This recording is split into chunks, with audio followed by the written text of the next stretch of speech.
Bonjour et bienvenue sur iWheel Live, je suis au volant de la toute nouvelle Toyota Prius 4 rechargeable. C'est une Prius 4 rechargeable qui arrive avec un nouveau look très distinctif de la Prius 4 normale. Elle adopte le look de la Toyota Mirai avec une face avant très expressive, plutôt réussie.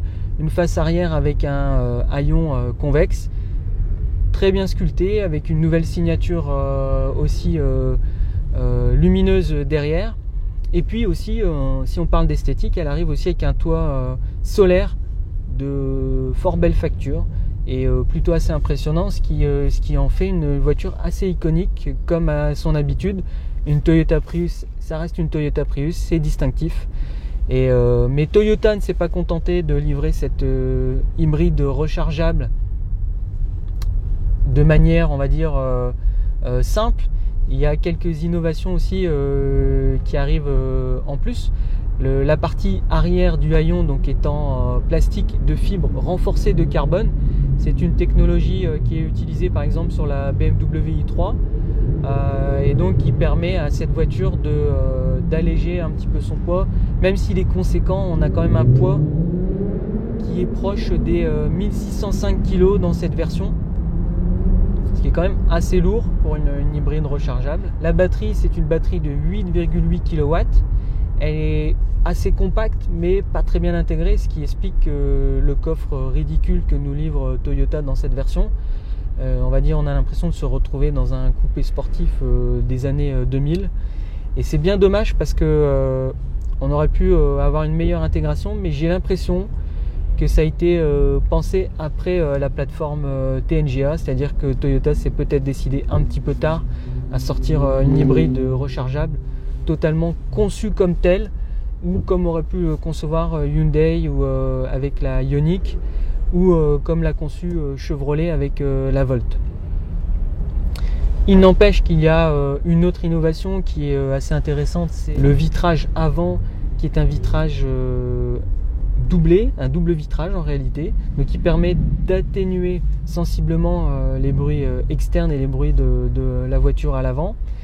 Et l'insonorisation a été revue justement à cet effet pour offrir plus de sensations de voiture électrique et être plus agréable au quotidien, parce que la Prius 4 sur certains aspects, notamment bruit de roulement, aurait pu être un petit peu meilleur. Surtout que Toyota s'est vanté de beaucoup d'améliorations de ce côté-là. Et malheureusement, le double vitrage ne suffit pas à atténuer tous les bruits. Et on a encore beaucoup de bruit aérodynamique passé les 100 km/h. C'est franchement dommage d'avoir autant de qualité et puis de se retrouver avec des petits défauts comme ça, qui sont peut-être, comme d'habitude chez Toyota, un souci fort d'économie.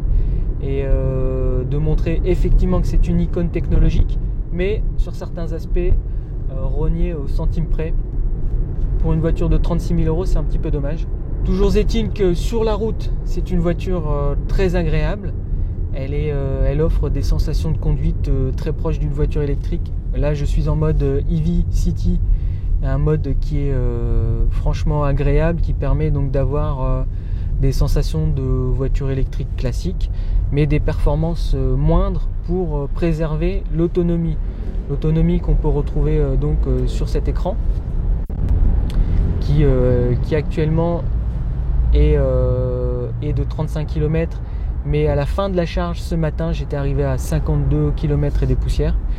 Donc on a une autonomie effective de 52 km pour une batterie de 8,8 kW, ce qui en fait quasiment une des meilleures de la catégorie, puisque chez BMW par exemple on a environ sur la 225 XE on a environ une quarantaine de kilomètres dans le meilleur des cas.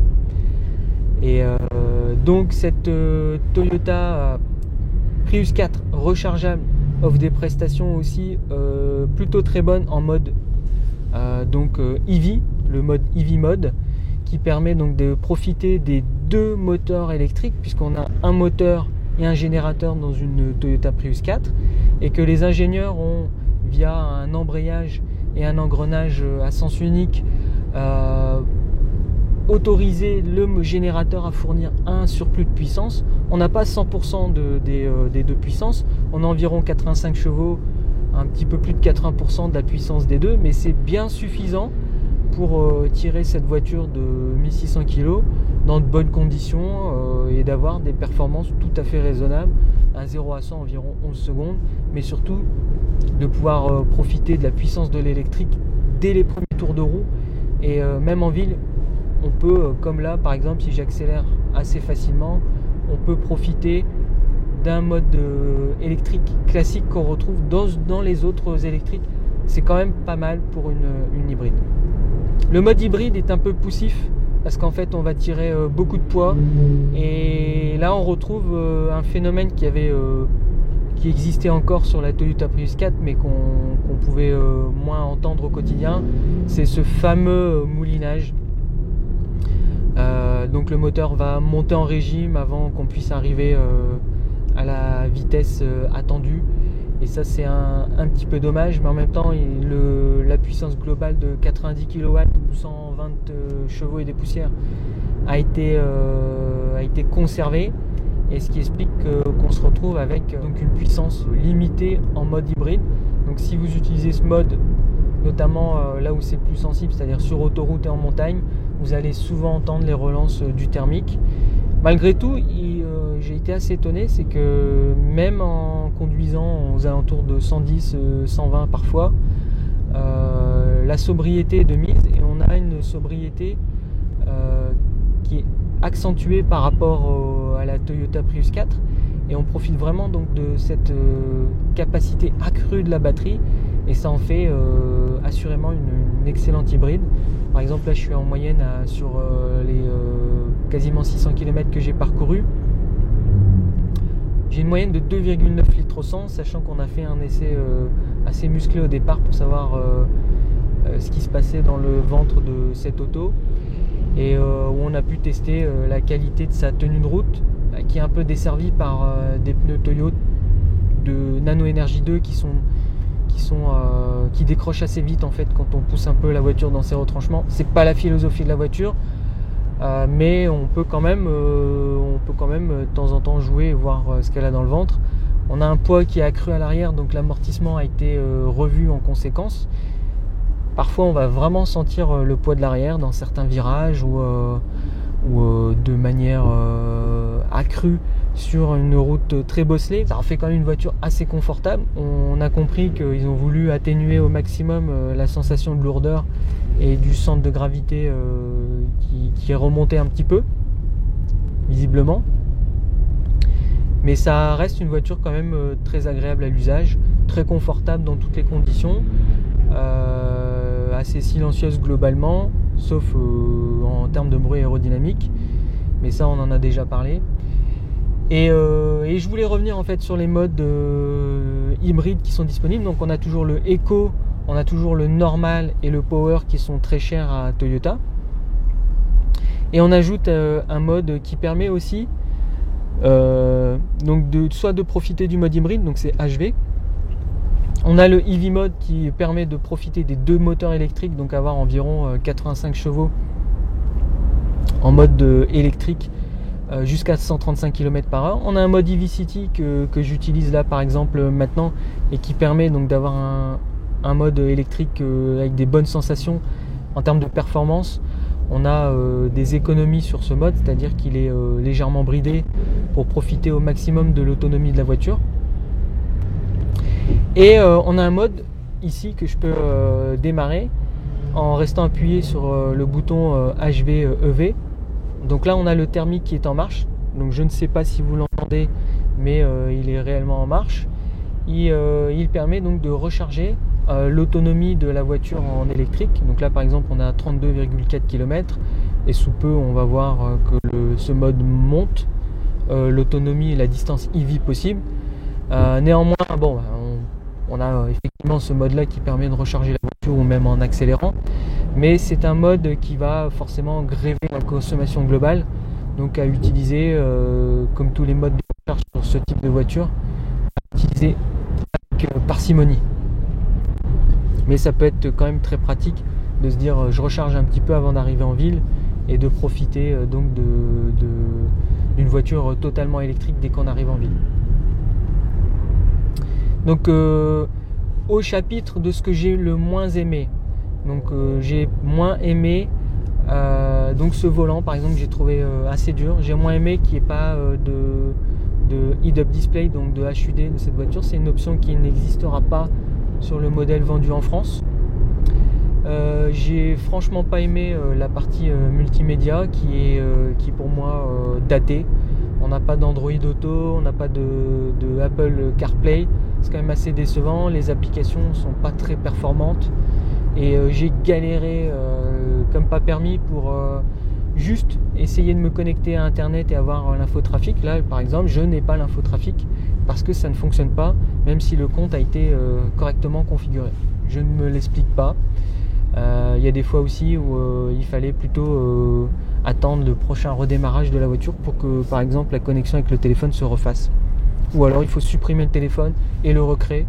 Donc franchement très déçu de cette partie là. Je suis aussi déçu des compteurs qui auraient permis de piloter finement la voiture, on va dire consommation électrique instantanée, etc. On ne les retrouve pas dans ce mode là. On a quasiment la même chose que la Toyota Prius 4.